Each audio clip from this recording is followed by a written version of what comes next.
ಪ್ರತಿ ವರ್ಷದಂತೆ ಈ ವರ್ಷವೂ ಕೂಡ ಶ್ರಾವಣ ಮಾಸದ ಪ್ರಯುಕ್ತ ವಿಜಯಪುರ ಜಿಲ್ಲೆಯ ಇಂಡಿ ತಾಲೂಕಿನ ಹೊರ್ತಿ ಗ್ರಾಮದಲ್ಲಿ ಶ್ರೀ ರೇವಣಸಿದ್ದೇಶ್ವರ ಜಾತ್ರಾ ಮಹೋತ್ಸವ ಬಹಳ ಅದ್ಧೂರಿಯಾಗಿ ಜರುಗಿತು.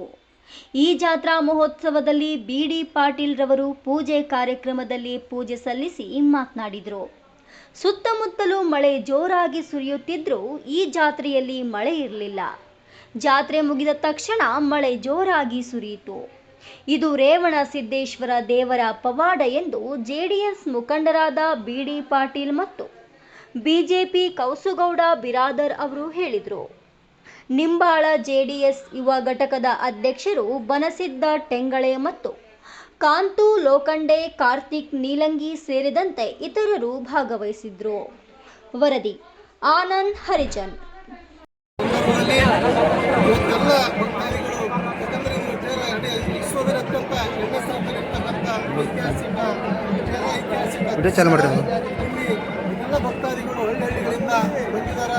ಅದು ನೋಡಿ ನಾವೆಲ್ಲ ನೋಡಿ ರೇವಣಸಿದ್ದೇಶ್ವರ ಭಾಗಕ್ಕೆ ಏನು ಬರ್ತಿರ್ತಕ್ಕಂಥ ಭಕ್ತಾದಿಗಳಿಗೆ ಕೊಟ್ಟು ಕಾಪಾಡಿ ಅಂತಕ್ಕಂಥ ಮಾತನ್ನು ಈ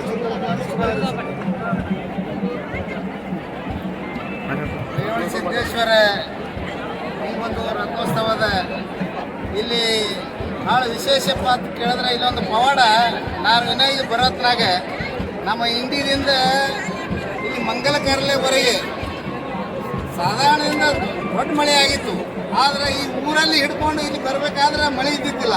ಆದರೆ ಈ ಒಂದು ಸೇರ ಎಳವಿನಾಗಿರೋದ ಈಗ ಸಣ್ಣ ಹನಿ ಚೆಲಾಗಿದೆ.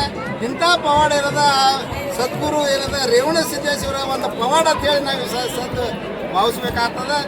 ಈ ಜಾತ್ರೆಗೆ ಇಂಥ ಒಂದು ಎಲ್ಲರೂ ಇವತ್ತು ಈ ಭಾಗದಾಗೆಲ್ಲ ನಮ್ಮ ಇಂಡಿ ತಾಲೂಕಿಗೆ ಏನದ ಅಂಥ ಪವಾಡ ಪುರುಷ ಒಬ್ಬ ಏನು ರೇವಣಸಿದ್ದೇಶ್ವರ ಏನದ ಇಡೀ ನಮ್ಮ ಎಲ್ಲ ಜನಾಂಗಕ್ಕೆ ಒಳ್ಳೆಯದನ್ನು ಮಾಡ್ತಾನೆ ಅನ್ನುವಂಥ ಭರವಸೆ ಏನದ ಈ ಒಂದು ಸಂದರ್ಭದಲ್ಲಿ ನಾನು ಹೇಳಕ್ಕೆ ಬಯಸ್ತಾ ಇದ್ದೀನಿ. ನಾನು ಅಭಿನಂದನೆಗಳನ್ನು ಸಲ್ಲಿಸ್ತಾ ಇದ್ದೀನಿ. ಭಾರತೀಯ ಜನತಾ ಪಾರ್ಟಿ ಮುಖಂಡರು.